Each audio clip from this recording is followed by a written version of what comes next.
që çdo gjë ka ardhur shumë gradualisht, nëpërmjet një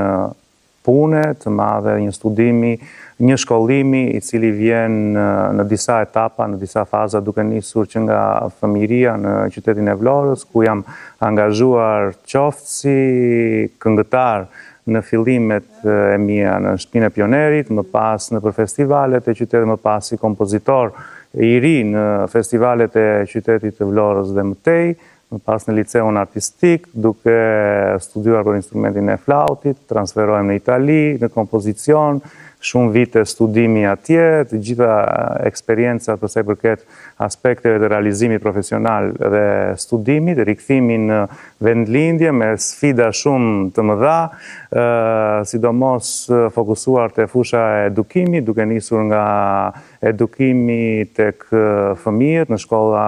nëntëvjeçare të mesme, duke kaluar tek edukimin në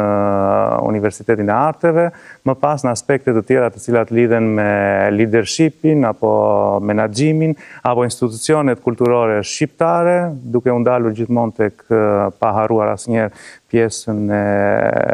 mësimdhënies në Universitetin e Arteve, deri më sot që gjendem këtu me ju në ambientet e Teatrit të Operës, si drejtori i ri i Teatrit të Operës dhe Baletit dhe Ansamblit Popullor në Tiranë. Po, në formimin tuaj mos gaboj, një pjesë të rëndësishme ka zënë edhe kultura italiane. Sa e rëndësishme ka qenë kjo për të krijuar ato shijet tuaj artistike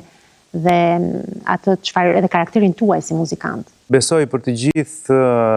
muzikantët dhe të gjithë ata që lidhen me kulturën e muzikës, po dhe të shumë arteve të tjera, Italia është një burim frymëzimi, dhe pse jo është një eksperiencë shumë e mirë, qoftë për pak kohë apo për një kohë të gjatë, për një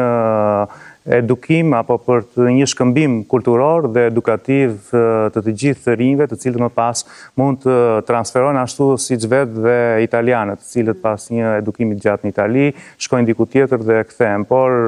Italia në gjitha aspektet, aq më tepër nëse lidhim dhe me operën, është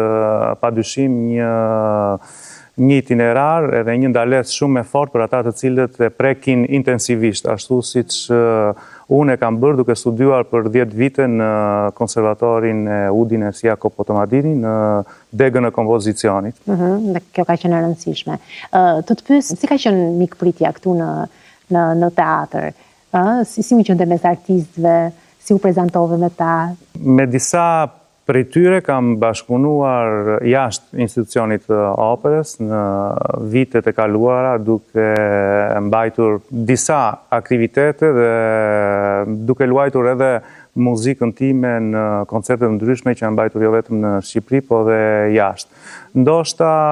për mua ishte disi jo e përgatitur ardhja, kështu që dhe për ta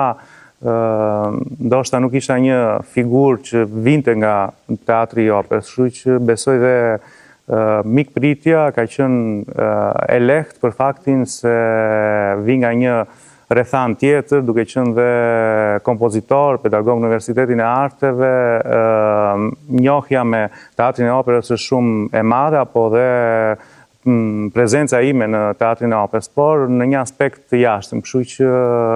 me kuriozitet ndoshta dhe me të vërtet dhe me faktin që do shohin diçka që nuk e kanë parë më parë, ose me kureshtje për të parë se si do të evolojnë gjërat, apo çfarë mënyre që duke nisur që nga komunikimi apo vizioni dhe deri tek puna që do të bëhet.